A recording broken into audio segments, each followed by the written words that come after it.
guys, I'm Ashley and welcome to Sparky Loves Books BookTube. Today I'm going to be talking about the top 10 books that I want to get to in 2017. None of these are new releases or debut books. These are all books that have already been released and are not coming out in 2017, but I have put off for a long time or just really feel like I really need to get to them. So without further ado, here are the top 10 books to be read for me in 2017. Number 10 is Love Letters to the Dead by Ava Delaria. This was a gift to me from Tilly and Her Books from about a year and a half ago now, and I still haven't read it yet. I am super ashamed of that fact. I really need to get to it. It sounds really amazing. It is about this girl who writes love letters to famous people who have died in an effort to cope with her own struggles and grief, and it just sounds amazing, and from everything I've heard, it is super beautiful, and it is just time for me to get to this. It's really short. I know that it's not going to take me very long, and again, because it was a gift, I really feel like it's just time. I ought to have gotten to it by now. Numbers 7, 8, and 9 are the Daughter of Smoke and Bone trilogy by Laini Taylor. I have heard everybody talk about this book in like every place, on Instagram, YouTube, Tumblr, everywhere. Everybody loves these books, and I don't know why I haven't read them yet.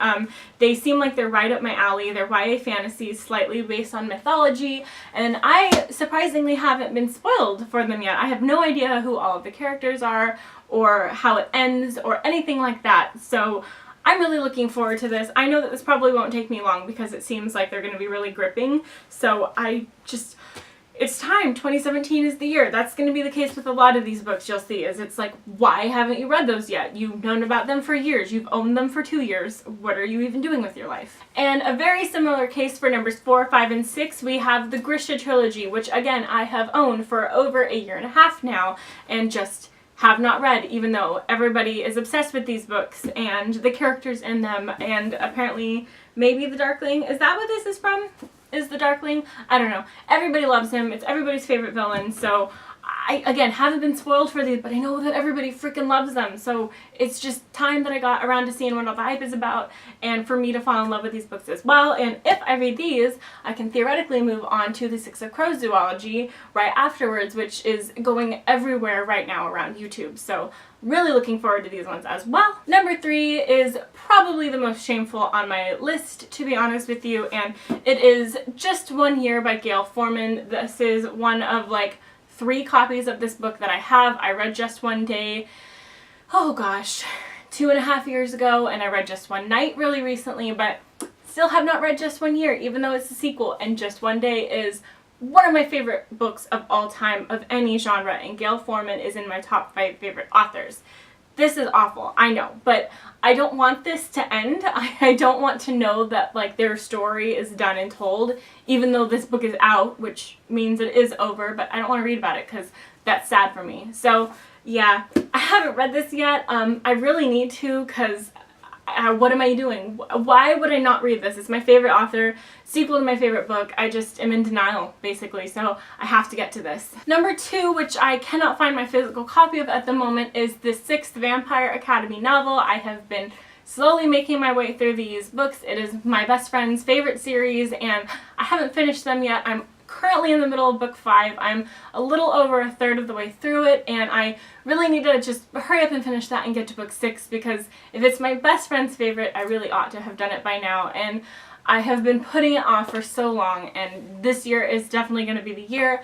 I just am in love with Rose Hathaway. She is just my everything, and I enjoy reading her story, and I'm looking forward to reading more from her in 2017. And last but certainly not least, books number 2 and 3 of the All Souls trilogy by Deborah Harkness.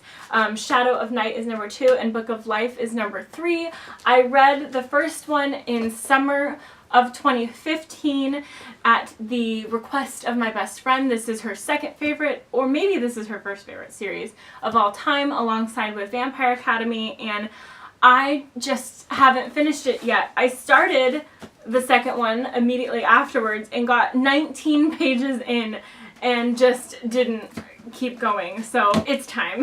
Like, she deserves a better best friend than me, because I haven't even read her favorite series yet, so I have to finish these this year. I absolutely have to. If I only read like one thing from this whole stack, it has to be these 2. Okay, and Vampire Academy, just because I love my friend and I want to talk about it with her. I know that she's dying to talk about it with me. So yes, must read these. And that's it. Those are my top 10 must read books of 2017. You guys should let me know down below what your #1 book is you want to read in 2017, and comment if you have other questions for me about other books I'm looking forward to in 2017 as well. And I will see you guys soon with my next video. Bye!